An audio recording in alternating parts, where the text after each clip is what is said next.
Hey there, welcome to Southview Online. My name is Brittany and I serve as the online campus director. Thanks for joining us today. Since our physical campus had a snow day last weekend, we're going to pause our Exodus series online to give them time to sync back up. So today we're excited to have guest speaker Andy Stanley share a message with you that we really think you're going to enjoy.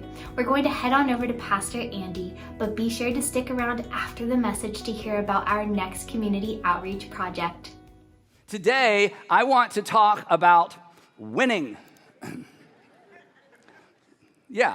today I want to talk about winning. Thank you.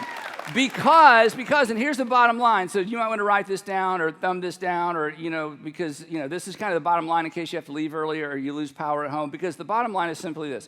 I want to talk about winning because winning is better than not winning. Winning is better, thank you, than not winning. And I know this for a fact because I have been a not winner, okay? Being a not winner started for me in the 8th grade when I tried out for 8th grade basketball at Tucker High School, and I got cut at the last night. There were so many, I think everybody in the 8th grade went out for 8th grade basketball, boys basketball. And at Tucker High School at the time, high school was 8th through 12th grade, not 9th through 12th grade. I don't know why they did it that way. We didn't have middle school. Anyway, I got cut from the team, and it was so traumatic for me. I've told somebody this story. I'm not exaggerating. I never tried out for anything again for the rest of my life to this very day. I have never, ever entered any kind of competitive thing that I thought I could get cut from. It was so traumatic. Now, I've assumed all these years that I was just a coward. And then along came the Enneagram.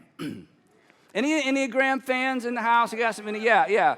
All the 8s raised their hand, and the 7. Anyway, so what I discovered was I'm not a coward. I'm a 5. On the Enneagram. And 5s on the Enneagrams, we don't like to do anything that we're not sure we can succeed at. So God made me this way. So anyway, it helped my self-esteem to know I'm not a coward. This is just the way I'm wired. I don't like to do anything I can't succeed at. I was reminded of this some years later after I was married, and we would go on vacation with Sandra's family, and they would always want to play have a day of golf, like the whole family goes and plays golf, all the guys, of course. And, of course, I didn't play golf. In fact, in my whole life, up to this day, I have played 5 rounds of golf, not like in a weekend, like in a lifetime, okay? So you can imagine how good I wasn't. And so I would always say, no, you guys go ahead. I'll just stay here and build sandcastles with the kids and the girls. I don't want to go. So finally I'm thinking, okay, this is ridiculous. So I went. It was terrible. The next summer I went. It was terrible. So the third summer and the last summer, I'm like, I really don't want to do this. I just feel horrible. And so my father-in-law, I think to help me, said, hey, why don't we all go to the driving range the night before we have our family golf tournament? Like, that's going to help me. So we all go to the driving range, and it's dark. We got there late. It's night. And, of course, it's kind of lit up. And so, honestly, and for those of you who play golf, forgive me if I don't even know how to say this correctly. I was hitting grounders. Is that a golf term? Okay, I was hitting ground. I know it's a baseball. I was hitting grounders. You know what I mean by a grounder? Like they were just staying on the ground. Okay, I was hitting grounders with the golf club, the golf bat. Anyway, and there was a young lady in front of me, and she was hitting her golf balls into outer space. They were disappearing into the dark, into the night sky, and I think they're circling the earth. I mean, it was amazing. So when she finished her bucket of balls, it's kind of weird, I know. I said, excuse me, can I ask you a question? She turned around. I said, how old are you? I said, I know this is creepy. How old are you? She said, I'm 14. So I stepped out of the batter's box with my golf club, and I went down and found my father-in-law, who was far away, and I put my club in his bag, and I said, I'm going to go sit in the car. You guys take whatever time you want, but I can't do this anymore. And that was the end of golf for me. And as I was sitting in the car, I knew, in an hour, 30 minutes, whenever, they're all going to come back and they're going to be like, are you okay? Do you feel okay?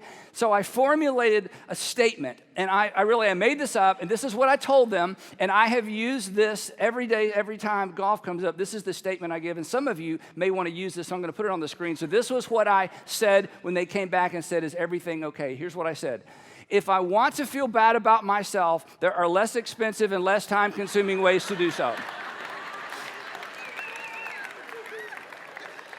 I promise I'm not making this up. This is what I said, and whenever golf comes up, because I get invited all the time to go to the great places, I'm like, you know what? If I wanted to feel bad about myself, because I'm a 5, I don't want to fail, so I don't want to try something I'm going to fail at. So the point of all that is simply this.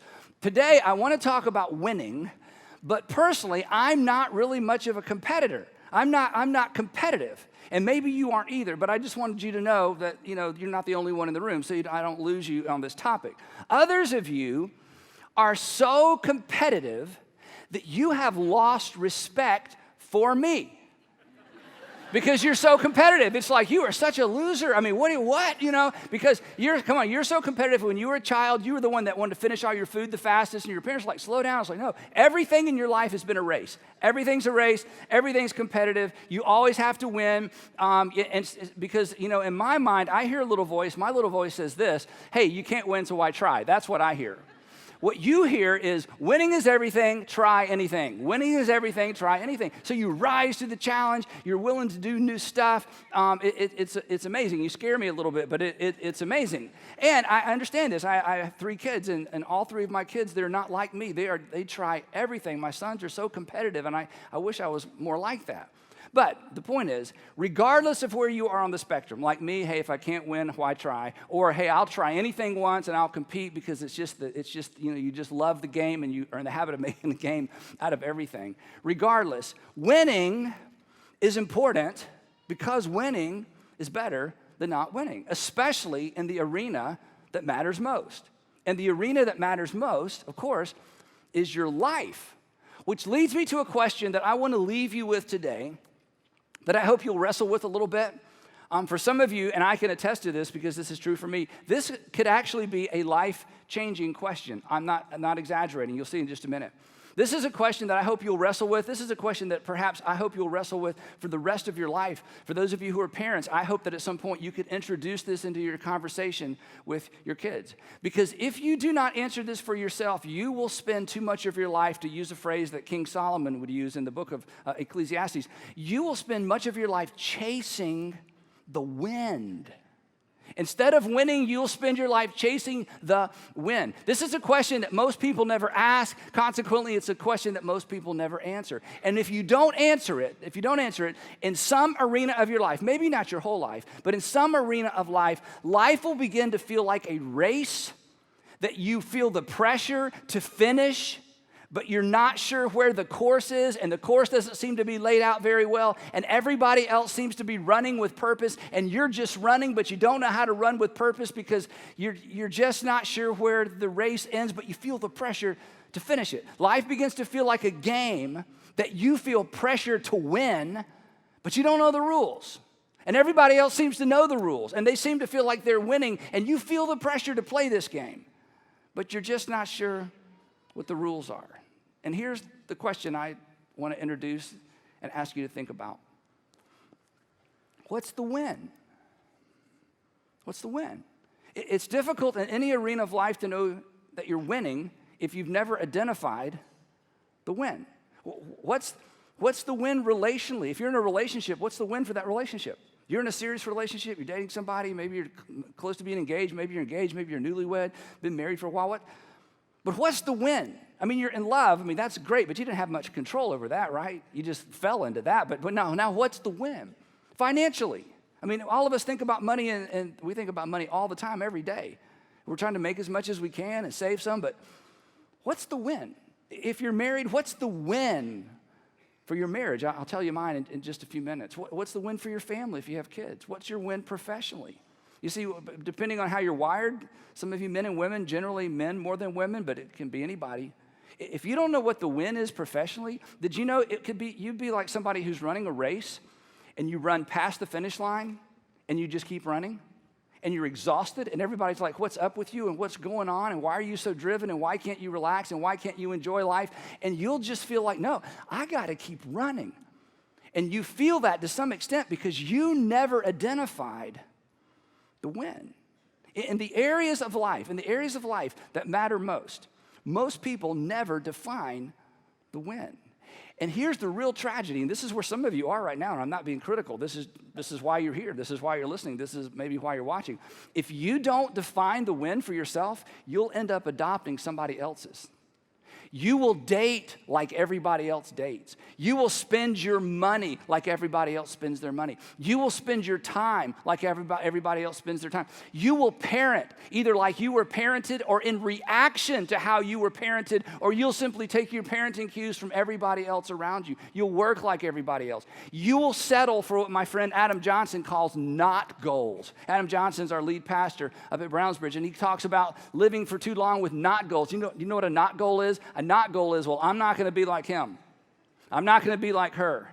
I'm not going to be like my dad. I'm not going to be like my mom. I'm not going to parent like they parented me. I'm not. And you're going to set not goals, and not goals are not enough because not goals are not wins. And you will be inclined, and we've all been there, you'll be inclined to blame and compare yourself through life. Especially when you begin to feel like, and you may not use this term, but you have some term that parallels it. When you begin to feel like in any arena of life you're not winning, you'll blame and you'll compare. And the problem may be you never decided what a win was to begin with. So, what's the win? What's the win? If you don't know what the win is, it's hard to tell if you're winning. And let me ask it this way. What's the win in this season? Because in every season of life, there are different wins. I've shared this with some of you before. When I was in my late 20s, I read a book that challenged me to think deeply about my character, to think deeply about who I was. And I wasn't thinking in terms so much of a win. I wasn't using that word, but it's exactly what it challenged me to do. It challenged me to think about, Andy, what is the win for you as it relates to who you are, the person that you want to become? And so I went through a little exercise, and I came up with 7 words. And I wrote down these 7 words, and I decided I want these 7 words to define me. If I get to the end of my life and people stand up at my funeral to talk about me, and they describe me as any one of these 7 words, that will be a win. That will be a finish line. I will have lived my life in such a way that I was the person that I always wanted to become. So I wrote down 7 words. Now you think, well, that's kind of silly. I don't want to do that. You don't have to do that. But let me just say something real quick before I move on. Did you know that when people think about you, words come to mind? Did you know that when your brother-in-law or your brother, your sister-in-law, your husband, your wife, your kids, your grandkids, did you know that when you come to mind, words come to mind? And the reason you know this is because when you think of other people, words come to mind.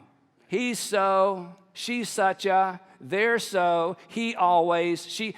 When you come to mind, words come to mind. Have you ever given any thought to what you want those words to be? Wouldn't that be a win to decide ahead of time and to order your life and to order your conduct and to order your character in such a way that you define the win for who you are and who people perceive you to be? If you're a newlywed or you've been into marriage maybe 2 or 3 years, what's the win? Now, I'm going to share what Sandra and I's marriage win is, and I don't want you to snicker, okay? Because we came up with this early into marriage, all right? I just want to let you know. So it's a little idealistic. It's a little corny. So the proper response is not to laugh. The proper response is to go, oh. Let's just practice. Ready? Oh. Okay, that was girls. Okay, guys too. Ready? Everybody's gonna be like, oh, yeah, that's so precious. Okay, so we hadn't been married long, but 3 days ago, I was talking to Sandra and I said, hey, I'm gonna share this corny little statement that that we've used all these years. Is it okay? And we both kind of laughed. But you know what?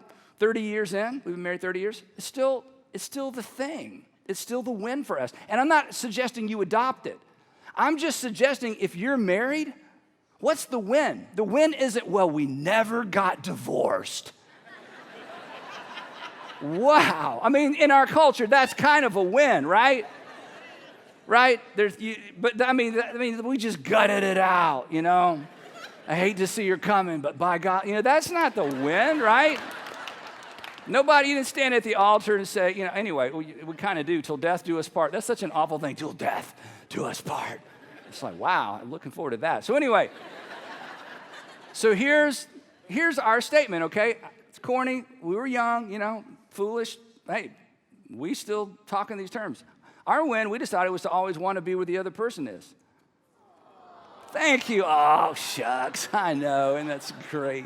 Yeah, we just decided, you know what? I mean, this isn't complicated. We didn't have a verse or a scripture or something from Psalms, nothing embroidered. It was just, hey, you know what? If at every season of our life, I want to be where you are and you want to be where I am, that's a win. So what would happen is from time to time, I would ask, this is how I would ask Sandra how we were doing with her. I would say, hey, I know this is corny, okay, this is just us, you don't have to mimic this. I would say, hey, do you still like it when you hear my car pull in the driveway at the end of the day? Then we had a garage. Then I would say, hey, do you like it when you hear the garage door opening? And sometimes she would say to me, you know what, I still love it when I hear the garage door opening. And that was her way of saying, you know what, I still like being with you. And then she would ask me this. She would say, hey, Andy, do you still like being at home more than you like being at work? Do you like being at home? Do you still like being at home more than you like being at work?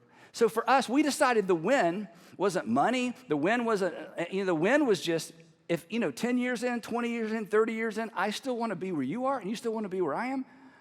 I mean, you may come up with a better one. That's a pretty good one. The point is, you need one. Because in marriage, it's so complicated, it's so emotional, it's so busy, right? Hey, for those of you who are parents, what's your win for parenting? Let me tell you what it shouldn't be. And again, I'm kind of sticking my nose in your business. And most parents don't ever write anything down. I mean, once you're a parent, who has time to write anything down, right? You can't find anything. So the win for parenting for a lot of parents by default, because they don't think about it, is perfectly behaved kids. I just want my kids to behave. I just want my kids to behave. Now, you don't write that down because when you write it down, it seems so shallow. But in terms of how you spend your time with your kids and what you say to your kids, if you're not careful, you will parent toward behavior modification. You will parent toward, behavior control. And when they get out of control, you're just going to put them in timeout because that's the easiest thing to do. We never, ever use timeout as a discipline in our family. That's a subject for another day. But because we had a different goal. And the goal for parenting, in my opinion, shouldn't just be perfectly educated kids. They're perfectly behaved, and they're perfectly educated, and then we perfectly didn't see them very much after that because they didn't want to come back to our perfect home. I don't know how that works. So perfectly educated kids, we want our kids to be educated. We want them to behave. But if you would just spend some time as parents thinking, okay, so when they're gone and we're looking back on this whole thing, what's the win? Because you are, whether you know it or not, parents, you are parenting in a direction. You are. So Sandra and I, we came up with a statement. I know, again, you don't have to adopt ours. Andrew, our oldest, was in a car seat. That's how young he was. We were on our way to family vacation where I was deciding whether or not to play golf. Yes, the same vacation. And Andrew's in the back seat, and we're talking about, should we, what are we doing? We don't know what we're doing, So we talked, and I loved the way her family acted with each other. Her family was very family-centric. There were 5 of them, 3 kids and parents, and they loved to be together. And I loved the fact that they loved to be together. When 4 of them were together, they would always call the 5th one and make fun of them for not being there. Sorry, you're not here. You're missing out on a meal. You're missing out on that. I loved that. My family, not so much. We weren't that way. I loved it. So here's the statement that we came up with. This was our goal for parenting. Again, I don't have a Bible verse. This was just what we felt like the win was as parents. We wanted children who want to be with one another and with us when they no longer have to be. We wanted our kids when they were older to want to be with each other and with us when they were old enough that they didn't have to be. And we parented toward this North Star. And I'm telling you, once you decide what the win is, whatever the win is, you will change your parenting style and you will change the way you discipline and the way you talk when you realize, what are we trying to get to? This was an extraordinarily important part of our life and our parenting. Now our kids are in their 20s and they don't have to do anything we tell them to do. And they love to be together. And we think they still love to be with us. At least they're faking it if they're not. Now, here's the deal. Regardless of where you are on a faith journey, this isn't really even about a faith journey. We'll get to that in just a minute. Regardless of where you are on a faith journey, or whether or not you're even on a faith journey, you need to spend some time identifying the win. What's the win? It doesn't have to be perfect. It doesn't even have to be right. It might even change. Just give some thought to it, because in the arenas of life that matter most, you want to win, because winning is better than not winning. And if you don't know what you're aiming for, right, you've heard it, you'll hit it every time. And you don't want to just go and draw a target on the barn because you shot first and then drew the target later, right? You don't want to do that. And we'll talk about in just a minute how important this is as it relates to the different seasons of life. So what I want to do with the rest of our time is I want to show you a win statement. It's not really called that. I just kind of made that up. A win statement from the New Testament by a gentleman who has influenced all of our lives, either directly or indirectly, certainly indirectly in that we don't know him. But in terms of his literature, he really did shape all of our lives because of his words and because of his letters. And of course, I'm talking specifically about, well, he showed up in history as Saul of Tarsus, and then he became a Jesus follower, started using his Roman name, and so we know him as Paul or the Apostle Paul. And the Apostle Paul's win, he's going to give us his statement in 1 Corinthians.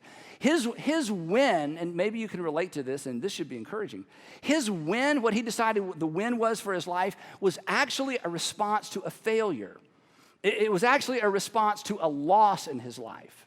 Because he steps into history as someone who has decided to put out of business a Nazarene sect or a Nazarene cult that sort of revolved around this Nazarene rabbi named Jesus. He decided, I'm going to put that out of business because it's disturbing the world order between the Jews and the Romans, and we can't let that happen, so we got to put this thing out of business. So he started rounding up all the Christians and having them arrested. He had some of them tortured, tried to get many of them to abandon this Nazarene sect and go back to first century Judaism. People died under his leadership as a result of him going too far. People were maimed. And so he had a track record of being very violent, but he thought he was serving God. He thought he was doing the right thing. And then he meets the resurrected Jesus. Uh-oh. And he realizes, oh no, I thought I was doing something for God. I was actually working against God. And then now he's got all of that in his past, and he feels so guilty and he feels so terrible. And for the rest of his life, he's going to run into people. It's like, oh yeah, Saul of Tarsus, yeah. Did you know you had my brother arrested and he's not been able to walk since. You know, I know someone whose daughter-in-law you arrested and we haven't seen her since. The rest of his life, he would run into people whose families he destroyed because of his zealousness to do something for God, even though he was misinformed. So he steps into history as that person. In fact, here's how he says it, because he became an apostle, a follower of Jesus. But here's his words. He said, "For I'm the least of the apostles," talking about Andrew and Matthew and John and all the guys that followed Jesus. He said, "I'm the least of these guys. I don't even deserve to be called an apostle." Why, Paul? Because I persecuted the church of God. But by the grace of God, I love this little phrase, I am what I am. In other words, I can't change the past. I can't go back and undo what I've done. I am who I am with all that baggage and with all that stuff. I am what I am, and God's grace to me was not without effect. In other words, God did not waste his time coming after me. God did not waste his time revealing himself to me. God did not waste his time. Now I worked harder than all the rest of them.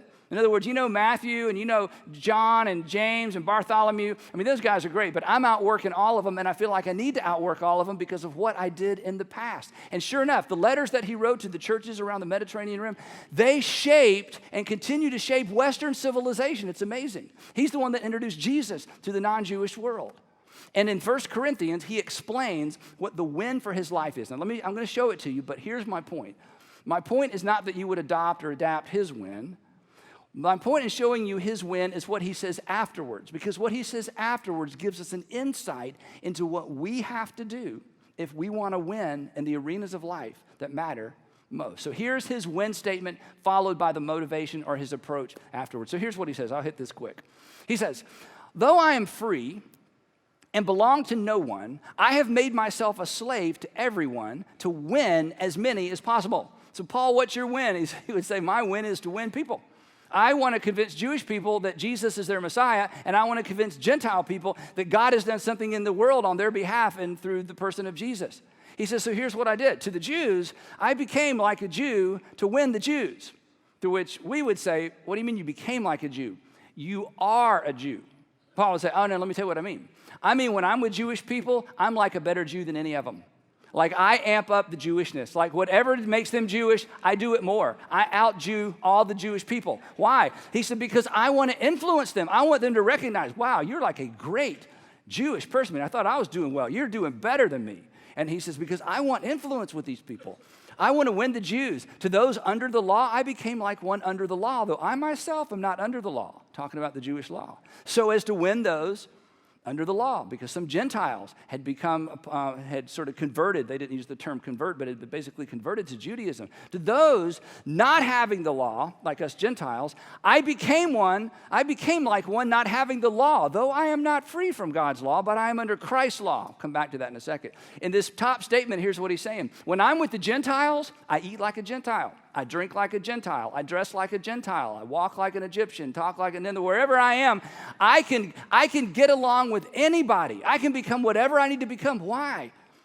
Well, because I have a North Star.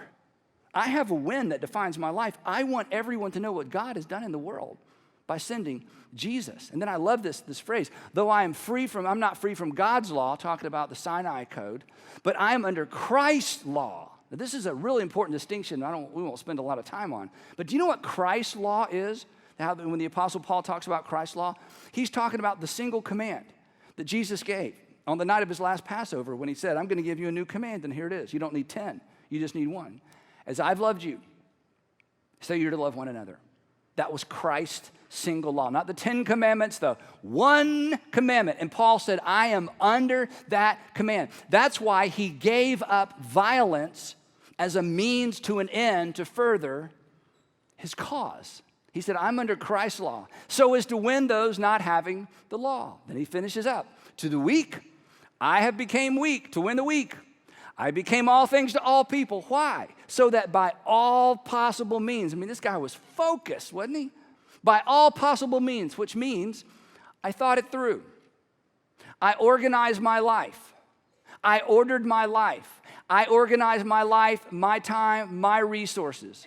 I ordered and organized my life so that by all possible means I might save some. His win was to win people. But what comes next is for you and for me. What comes next is for you, whether you're a Christ follower or not, and what comes next is really for all of us. Because the Apostle Paul knew what we know intuitively. It is not enough to wish. It's not enough to want. It's not enough to desire. And so he now dips into this sports metaphor that the people in his context understood and that we understand to some extent. He goes right into this after saying, this is the win, that to win people, I'll do anything it takes to win people. And then he goes right into this next topic. It looks like he changes the subject. He says, do you not know, he asks these questions all the time, do you not know that in a race, all the runners run, but only one gets the prize? To which we're like, yes. Paul, thank you. We know how a race works. Everybody lines up, everybody runs, one person finishes first, and that person gets the prize. So yes, why are you saying that? And let me tell you why he's saying it, and then I'll show you how he says it. Here's the point he's about to make. This is so powerful. Imagine if we lived this way. He said, in an athletic competition, the competition is obvious. In an athletic competition, the competition is obvious. In a race, they are lined up right beside you. You always know how you're doing in relationship to the competition. On the football field, they are lined up right in front of you. You always know how you're doing against the competition. And with a cheerleading squad, you know where you stand because they've just performed and now you have to perform. There's somebody ahead of you, there's somebody behind you, but you know where you stand with the competition. You can see your competition. But when it comes to winning in life, when it comes to winning in your marriage, when it comes to winning with your kids, when it comes to winning financially or dating or whatever, it's hard to tell, isn't it? It's just not as obvious. Consequently, we lack urgency. There's no scoreboard. There are no fans. There's no clock. It's hard to tell how we're doing. So listen to what he says to us next. He says, you know, in a race, you know who your competition is, and you know everybody's competing, but only one person gets across the finish line, and the faster the people around you go, the faster you go, and there's just so much energy because so much is at stake, and you know exactly where you are because you know who the competition is. You know what that's like? And we're all like, yeah, we know what that's like. Then he says to us, ready for this? This is so great. He says, hey, run in such a way as to get the prize. Implication. Live your life with the same urgency, with the same focus, with the same order that you would bring to a race or a competition to where there was a clock, where there were fans, where you knew who the competition was and you knew how you were doing against the competition. Live in such a way that you win.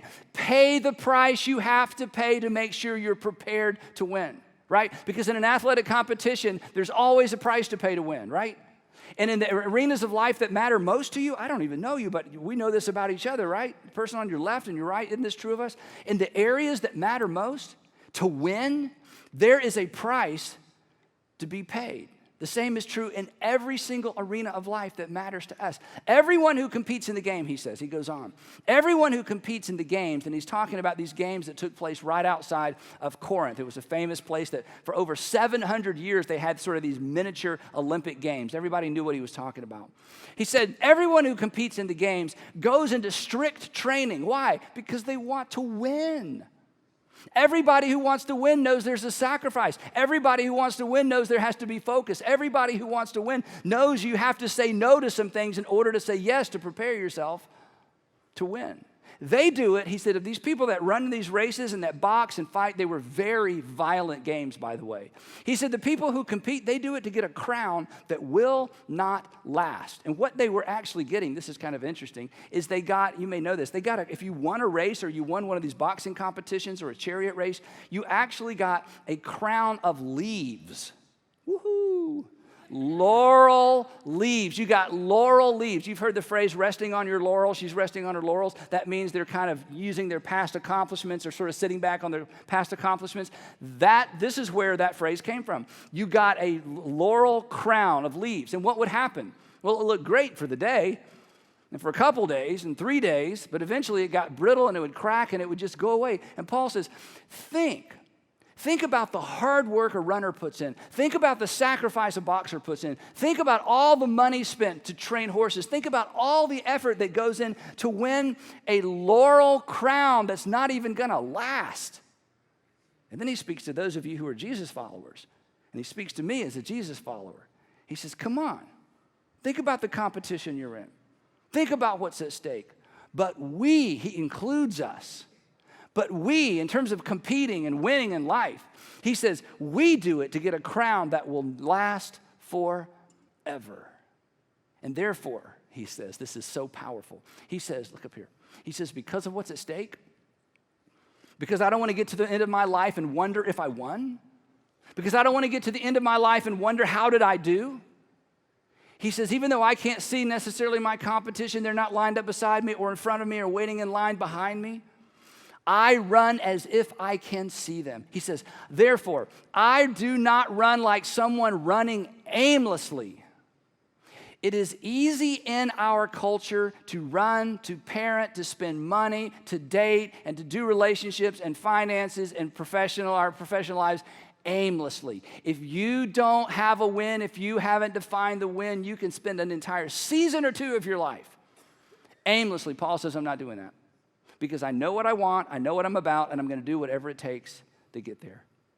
He says, I do not run like someone running aimlessly. I do not fight like a boxer just beating the air. He says, no, I strike a blow to my body, and I make it my slave. Why, Paul? Paul would say, well, of course I'm going to do this, because I know what I'm about. I've identified the win for my life, and I'm going to order my life, my time, and discipline myself to make sure at the end of the day, even though I have to say no to me to get there, I want to get there, and it's worth saying no to me in order to get there. Now, isn't that true for you in the areas of life that matter most? I know it is, because many of you have already achieved extraordinary things. You already know what it means to focus. You already know what it means to say no to you to accomplish what you've already accomplished. But in the areas of life that matter most, have you defined the win? In his case, this is what he feared. I don't know what you fear. Here's what he feared. He said, I have to do this so that after I have preached to others, I myself will not be disqualified for the prize. So here's his bottom line. Then I want to talk about us for a minute. His bottom line is simply this. I am going to prepare and compete as if my competition was lined up beside me or standing in front of me. I'm going to live my life with the same focus and the same energy as if I could actually see my competition, because I don't want to get to the end of my life and be disqualified because I wasn't prepared to go the distance and I wasn't prepared to win. I think he would say to us what, to some extent, we already know. You don't win by wishing. You don't win by hoping. You don't even win by just praying. You win by preparing to win. You win by preparing to win. You win by saying no to you so that you can win. But you'll never say no to you with the urgency you must say no to you until you have identified the win. So, come on. What's the win? Relationally, financially, academically, professionally. What's the win? Are you preparing to win? Singles, let me just say something to you. If you're single, or maybe even if you're single again, hey, if the win for you is marriage, then you can't date like most people date.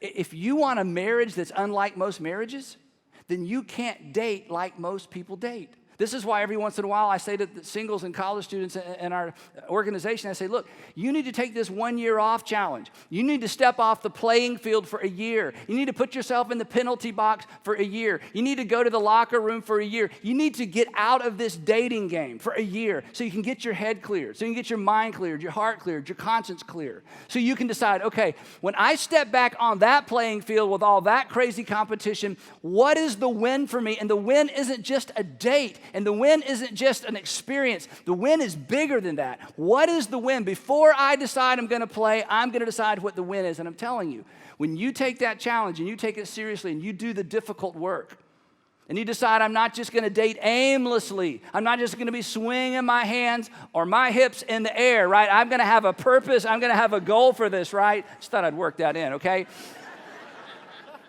Because I have grander plans for my life. In my future. And I don't want my dating history to just repeat itself. So that's why I make that challenge. Why?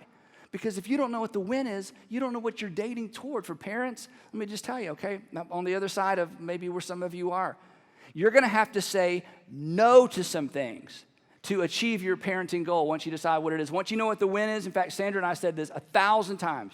Here's what we would say.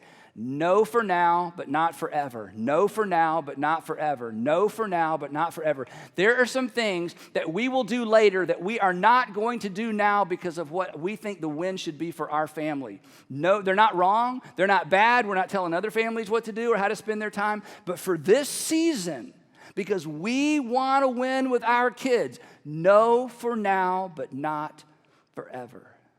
And here's the thing, and you know this. You will find it so much easier to say no to you when you know what the win is. And until you know what the win is, you will find no compelling reason to say no to you. There's just not the urgency. Now, I'm almost done. At the risk of being a little bit over dramatic, okay? You only get one season. You only get to be in your 20s one time. You don't get to come back next fall and do your 20s again. You only get to do your 30s one time.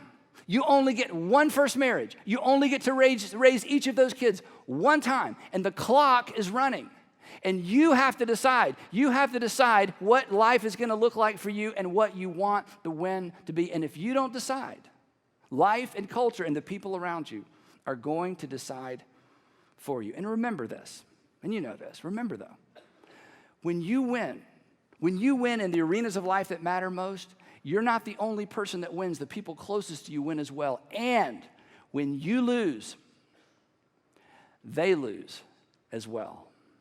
Now, if you're not a Christian or not a Jesus follower, I hope this has been helpful. I hope this has been inspiring. I hope that you'll go home and, come up with some wins, and you can, because, again, this isn't a Christian thing. This is just a thing. We just found a model or an example in the New Testament. But if you're a Christian, if you're a Jesus follower like me, you're someone who said, I have decided to follow Jesus. I don't get it perfect. Sometimes it kind of looks like this, but I'm doing my best to follow Jesus. This isn't this isn't just meant to be inspiring. This isn't optional, because we have something in common with the Apostle Paul, right? He said everyone who competes in the games goes into strict training. They do it for a crown that will not last. But if Jesus was correct, and I think he was. I mean, remember, if somebody predicts their own death and resurrection and pulls it off, you just go with whatever that person says, okay? So if Jesus was correct, our lives, and this is good news, this is an invitation. If Jesus was correct, our lives are not bookended by a birth certificate and a death certificate. There's more to this life. There's more to life. If Paul was correct, and Paul lived his life as if he believed there was life beyond this life, then there's so much at stake for us. So to leverage Paul's words as we close, I just want to say this to those of you who are Jesus followers, and I'm saying it to myself as well. When it comes to the areas of life that matter most, and you know what those are, don't run like somebody running aimlessly anymore. Decide what is the win. Don't fight like a boxer who's just swinging their arms in the air. Decide what the win is and order your life accordingly. And make your body your slave. And in doing so, let your life, your parenting, your money, your profession, your relationships, your dating, your marriage, all of it, let your light shine in such a way that people would catch a glimpse of your Father in heaven. Because at the end of the day, that's a win. At the end of the day, that kind of Christian living changed the world once. But in the meantime, for all of us, what's the win? What's the win? What's the win? After all, winning is better than not winning.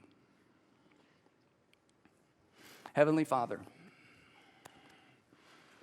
please give us the courage to respond to this in a way that changes, in some cases, the trajectory of our lives forever. Father, for the person here who loves you and just kind of been wandering, just kind of living a little bit aimlessly, I pray that today would be the end of that.